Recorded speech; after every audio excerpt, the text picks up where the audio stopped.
Welcome back on capital news. चलिए देखते हैं दिल्ली की 25 फटाफट बड़ी खबरें। साथ ही डेली खबरों से अपडेट रहने के लिए चैनल को सब्सक्राइब करने के साथ वीडियो को लाइक करें।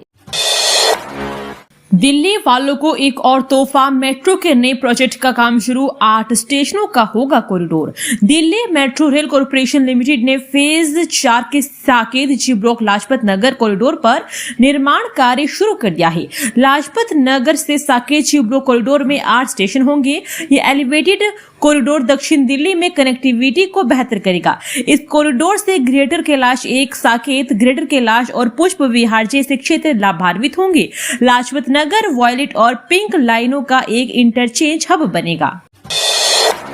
पीएम नरेंद्र मोदी से विधानसभा अध्यक्ष गुप्ता ने की मुलाकात, भेंट की कॉफी टेबल बुक, वीर विठल भाई पटेल। प्रधानमंत्री नरेंद्र मोदी दिल्ली सरकार के कार्यों पर लगातार नजर रख रहे हैं। दिल्ली सरकार से जुड़े प्रमुख लोग भी समय समय पर मिलकर उनसे दिल्ली की गतिविधियों को लेकर जानकारी दे रहे हैं। इसी क्रम में दिल्ली विधानसभा अध्यक्ष विजेंद्र गुप्ता ने शुक्रवार को प्रधानमंत्री मोदी से मुलाकात की। दिल्ली में भाजपा की सरकार बनने के बाद यह उनकी पहली मुलाकात थी। इस दौरान गुप्ता ने उन्हें विधानसभा में कराए जा रहे कार्यों के बारे में अवगत करवाया।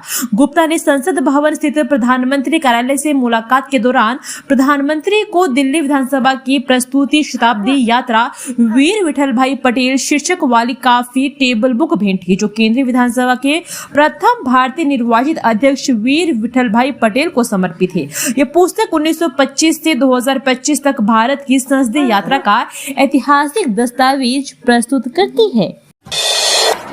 दिल्ली एयरपोर्ट से इंडिगो की 150 उड़ानें की गई कैंसिल, ऑफ शेड्यूल बताई जा रही, रद्द की गई सारी फ्लाइट्स। दिल्ली के इंदिरा गांधी अंतर्राष्ट्रीय हवाई अड्डे से इंडिगो की लगभग 105 ऑफ शेड्यूल उड़ानें शुक्रवार को रद्द कर दी गई। सूत्रों के अनुसार रद्द हुई उड़ानों में 52 प्रस्थान और 53 आगमन की उड़ानें शामिल थी। ये रद्द की गई नई उड़ानें नागर विमान महानिदेशालय द्वारा लागू प्रयालों के लिए ड्यूटी अवधि और आराम के नए नियमों को पूरा करने के लिए स्केड्यूल से हटा दी गई है। गुरुवार को भी इंडिगो की करीब 103 ऑफ स्केड्यूल उड़ानें रद्द हुई थी।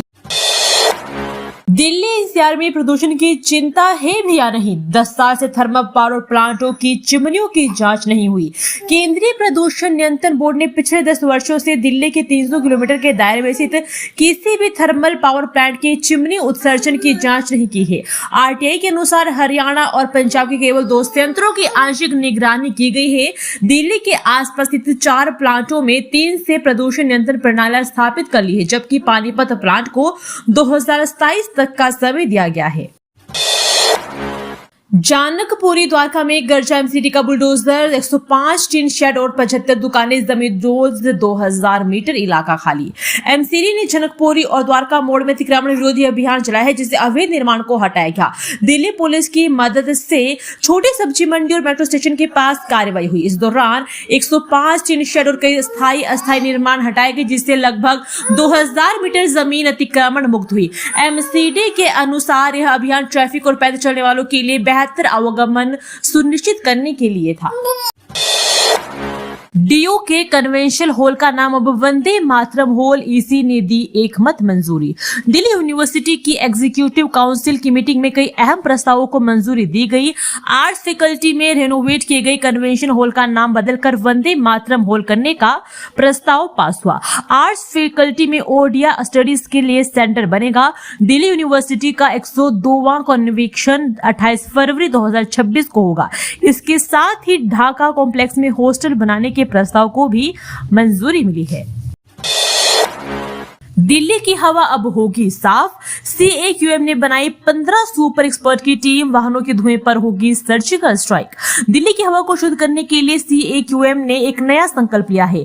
इस संकल्प का उद्देश्य दिल्ली में प्रदूषण के स्तर को कम करना और हवा की गुणवत्ता में सुधार लाना है। सीएक्यूएम दिल्ली में प्रदूषण को नियंत्रित करने के लिए कई उपायों को लागू करने की योजना बना रहा है, जिससे शहर के निवासियों को स्वच्छ हवा मिल सके और स्वास्थ्य पर सकारात्मक प्रभाव पड़ सके। दिल्ली में प्राइवेट स्कूलों की मनमानी पर लगाम, नया कानून लागू, पढ़े क्या क्या बदला। दिल्ली सरकार के प्राइवेट स्कूलों में फीस तय करने और रेगुलेशन में पारदर्शिता लाने के लिए दिल्ली स्कूल एजुकेशन एक्ट 2025 को नोटिफाई कर दिया गया है।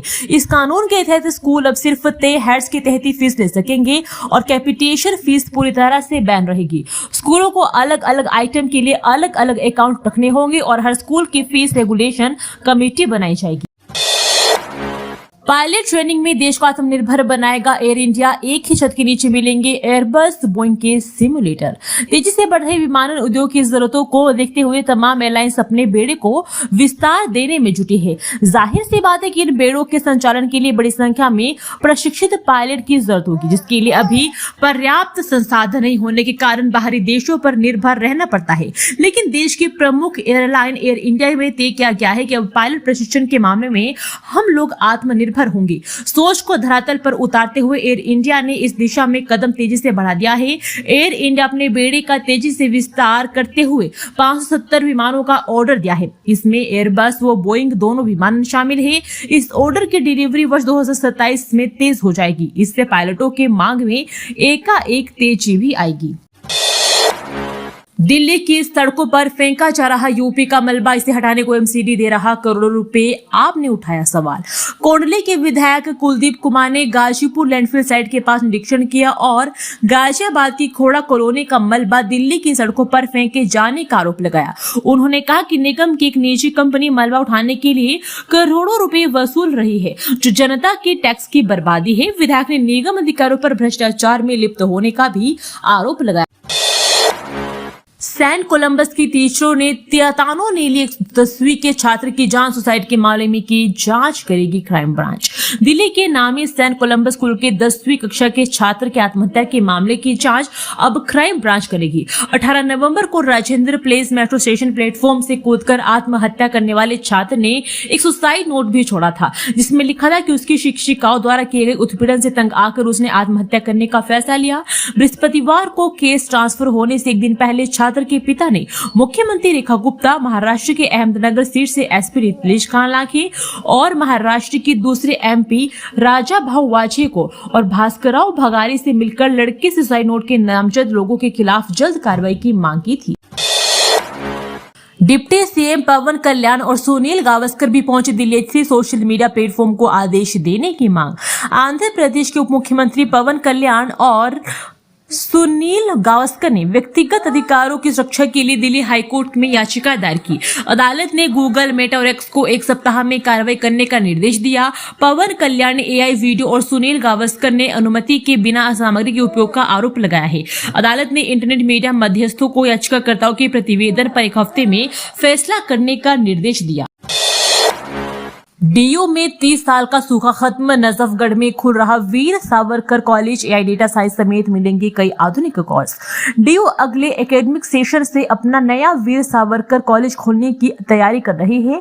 नजफगढ़ के रोशनपुरा गांव में बन रहा यह कॉलेज 30 साल से डीयू का पहला नया कॉलेज होगा। स्टूडेंट्स को artificial intelligence, machine learning, data science और एंटरप्रेन्योरशिप जैसे और मॉडर्न और नौकरी दिलाने वाले कोर्स पढ़ने का मौका मिलेगा। इससे पहले Bhaskaracharya college of applied sciences 1995 में बना था। कॉलेज में बीएससी डेटा साइंस और BSc honours AI machine learning में 120 सीटें होगी, जबकि बीबीए प्रोग्राम में 60 सीटें होगी। अधिकारियों के मुताबिक कॉलेज का लगभग 30% कंस्ट्रक्शन का काम पूरा हो चुका है और पूरा कैंपस जून 2026 तक बनकर तैयार हो जाएगा। दिल्ली पुलिस की बल्ले बल्ले, अब रिटायरमेंट से एक दिन पहले मिलेगा प्रमोशन, एलजी की बैठक में लगी मुहर। दिल्ली में पुलिस मुख्यालय में शुक्रवार को उपराज्यपाल वीके सक्सेना के साथ हुई पुलिस आयुक्त और दिल्ली पुलिस के सभी आला अधिकारियों की बैठक में एक अहम फैसला लिया गया। इस फैसले के अनुसार अब दिल्ली पुलिस में सिपाही से अभी सब इंस्पेक्टर तक सेवानिवृत्त होने से एक दिन पहले उनकी एक रैंक बढ़ाई जाएगी। बैठक में उपराज्यपाल ने इसकी संस्तुति भी की। 41 साल बाद इंसाफ। दिल्ली में 1984 की सिख दंगा से पीड़ित 39 परिवारों को मिली नौकरी। दिल्ली सरकार ने 1984 के सिख विरोधी दंगों से प्रभावित परिवारों के 36 आश्रितों को नौकरी के अपॉइंटमेंट लेकर डेट दिए। मुख्यमंत्री ने इसे सम्मान और अधिकारी की वापसी बताया। उन्होंने एसआईटी बनाकर न्याय में तेजी लाने का क्रेडिट प्रधानमंत्री मोदी को दिया। कुल 55 दंगा प्रभावित परिवार के सदस्यों को अलग अलग डिपार्टमेंट में मल्टीटास्किंग स्टाफ पदों पर नियुक्त किया गया है। मंत्री मनजिंदर सिंह सिरसा ने इसे परिवारों के लिए सच्चा मरहम कहा। नई सियासी जमीन की तलाश में आप गोवा में 50 सीटों पर उतारे उम्मीदवार आतिशी को बड़ी जिम्मेदारी। आम आदमी पार्टी गोवा के ग्रामीण इलाकों में भी राजनीतिक जमीन मजबूत करने के लिए हाथ पैर मार रही है। आपकी नजर वहां के अगले विधानसभा चुनाव के साथ 20 दिसंबर को होने जा रही है पंचायत चुनाव पर भी है। आपने गोवा में पंचायत की सभी 50 सीटों पर अपने प्रत्याशी उतारे हैं। प्रचार करने की रणनीति के तहत आपके राष्ट्रीय संयोजक व पूर्व मुख्यमंत्री अरविंद केजरीवाल 3 दिन के गोवा दौरे पर जा रहे हैं। आपकी राजनीतिक स्थिति की बात करें तो इस समय गोवा के पार्टी के 2 विधायक हैं। पिछले विधानसभा चुनाव में आप मजबूत से लड़ी थी। कुछ माह पहले आपने दिल्ली की पूर्व मुख्यमंत्री आतिशी को गोवा प्रभारी की जिम्मेदारी दी और तब से वह लगातार डेरा डाल रहे हैं। दिल्ली ब्लास्ट में घायल से वापस मांगी मुआवजे की रकम। जिला प्रशासन का दावा 20,000 की जगह ट्रांसफर किए 2 लाख। दिल्ली के लाल किला के पास हुई बम धमाके में घायल हुए एक पीड़ित से मध्य जिला प्रशासन ने मुआवजा वापस मांग लिया है। प्रशासन का दावा है कि गलती से पीड़ित को 20,000 रुपए की जगह 2 लाख रुपए जारी कर दिए गए थे, इसलिए 1.80 लाख रुपए वापस जारी करने को कहा गया है।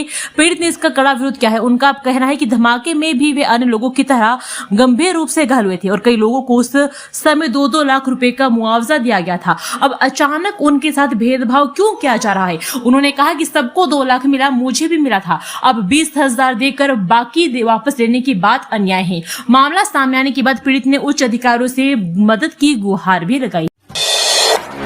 दिल्ली दंगे में मृतक की मां के बयान से मिली खामियां, सबूतों के अभाव में कोर्ट ने 4 आरोपित किए बरी।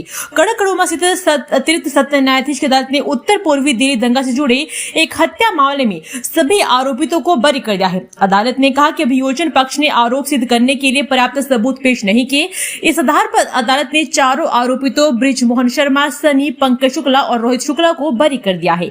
सत्र न्यायाधीश प्रवीण सिंह ने कहा कि मुख्य गवाह मृतक की मां की गवाही में गंभीर विसंगतियां है जो उसके बयान की विश्वसनीयता को कमजोर करती है। मृतक की मां ने अपनी गवाही में अदालत में बताया कि 26 फरवरी 2020 को शाम 7:30 बजे उनका बेटा इरफान दूध लेने जा रहा था और वो भी उसके साथ ही, लेकिन तभी उसके बेटे पर हमला कर उसकी हत्या कर दी। 900 करोड़ को लेकर इंडिगो ने खटखटाया दिल्ली हाईकोर्ट का दरवाजा। जज ने सुनवाई से खुद को क्यों किया अलग? उड़ानों के रद्द होने के कारण देश भर की एयरपोर्ट पर फैली अवस्था के कारण सवालों के घेरे में आई एयरलाइन इंडिगो को चलाने वाली इंटर ग्लोब एविएशन लिमिटेड ने 900 करोड़ से ज्यादा के रिफंड की मांग को लेकर दिल्ली हाईकोर्ट का रुख किया है। हाईकोर्ट में अर्जी दायर कर इंडिगो ने विदेशों में मरम्मत के बाद भारत में दोबारा आयात किए गए एयरक्राफ्ट इंजन और पार्ट्स पर कस्टम ड्यूटी के तौर पर चुकाए गए 900 करोड़ से ज्यादा के रिफंड की मांग की है। इंटर ग्लोब एविएशन ने याचिका में तर्क दिया है कि ऐसे दोबारा आयात पर कस्टम ड्यूटी लगाना गैर कानूनी है और एक ही ट्रांजैक्शन पर डबल ड्यूटी लगाना। भीड़ में कौन आतंकी है या आम आदमी आसानी से पहचान लेगा, यानी देश की सुरक्षा पुख्ता करेंगे एडवांस्ड सीसीटीवी। दिल्ली में अब एआई की मदद से भीड़ में छिपे आतंकियों की पहचान करना आसान होगा। एडवांस सीसीटीवी कैमरे इस तकनीक से लैस होंगे जो देश की सुरक्षा को और भी मजबूत करेंगे। एआई तकनीक आतंकी और आम आदमी के बीच भेद करने में सक्षम होगी, जिससे सुरक्षा एजेंसियों को त्वरित कार्रवाई करने में मदद मिलेगी। इससे दिल्ली में अपराध नियंत्रण में भी सहायता मिलेगी। दिल्ली पुलिस ने 48 घंटे में दबोचे 1,146 साइबर क्रिमिनल। देश भर में लोगों से ठगे गए 944 करोड़ रुपए। दिल्ली में बढ़ते साइबर अपराध पर अंकुश लगाने के लिए दिल्ली पुलिस ने 2 दिवसीय ऑपरेशन स्थायी होग 2.0 चलाया। इस अभियान के तहत तो साइबर अपराध सिंडिकेट को सपोर्ट करने वाले फाइनेंशियल इकोसिस्टम पर अब तक का सबसे बड़ा प्रहार किया गया। 10 और 11 दिसंबर तक चले अभियान में दिल्ली के सभी जिलों के साथ साथ कई अन्य राज्यों में से भी 5,000 से अधिक पुलिसकर्मियों की सैकड़ों टीमों ने एक छापेमारी की।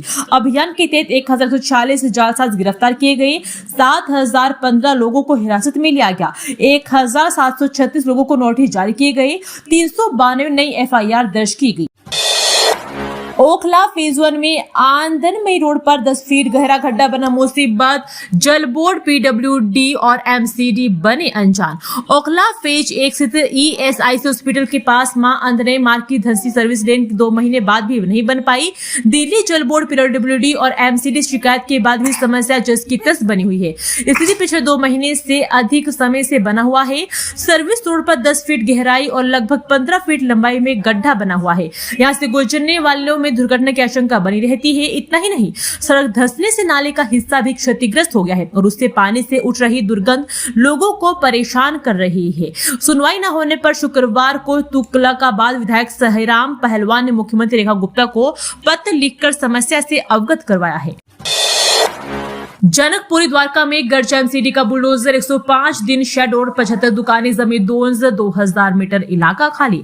एमसीडी ने जनकपुरी और द्वारका मोड़ में अतिक्रमण विरोधी अभियान चलाया जिसमें अवैध निर्माणों को हटाया गया। दिल्ली पुलिस की मदद से छोटी सब्जी मंडी और मेट्रो स्टेशन के पास कार्रवाई हुई। इस दौरान 105 दिन शेड और कई स्थायी अस्थायी निर्माण हटाए गए जिससे लगभग 2000 मीटर जमीन अतिक्रमण मुक्त हुई। एमसीडी के अनुसार यह अभियान ट्रैफिक और पैदल चलने वालों के लिए बेहतर आवागमन सुनिश्चित करने के लिए था।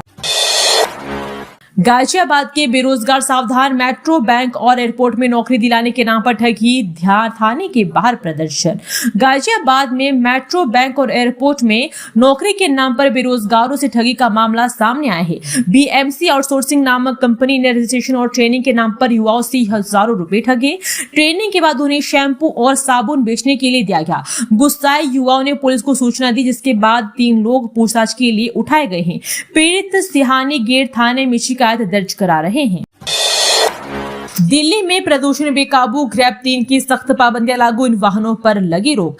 राजधानी दिल्ली की हवा एक बार फिर गंभीर स्तर पर पहुंच गई है। शनिवार सुबह 10 बजे दिल्ली का औसत AQI 401 दर्ज किया गया जो गंभीर श्रेणी में आता है। लगातार बढ़ते प्रदूषण को देखते हुए सेंट्रल एयर क्वालिटी मैनेजमेंट की उप समिति ने आपात बैठक की और तत्काल प्रभाव से राष्ट्रीय राजधानी क्षेत्र में ग्रैब के स्टेज 3 की पाबंदियां लागू करने का फैसला लिया है। ग्रैब 3 के तहत निर्माण और तोड़फोड़ गतिविधियों पर सख्त प्रतिबंध लगाए गए हैं। इसके अलावा BS3 पेट्रोल और BS4 डीजल वाहनों के संचालन पर भी पूरी तरह रोक रहेगी। इन नियमों का उल्लंघन करने वालों पर भारी जुर्माना लगाया जाएगा। दोस्तों, वीडियो पसंद आया तो वीडियो को लाइक एवं चैनल को सब्सक्राइब कीजिए और कमेंट करके बताइए कि आप दिल्ली के किस जगह से इस वीडियो को देख रहे हैं। जय हिंद, वंदे मातरम।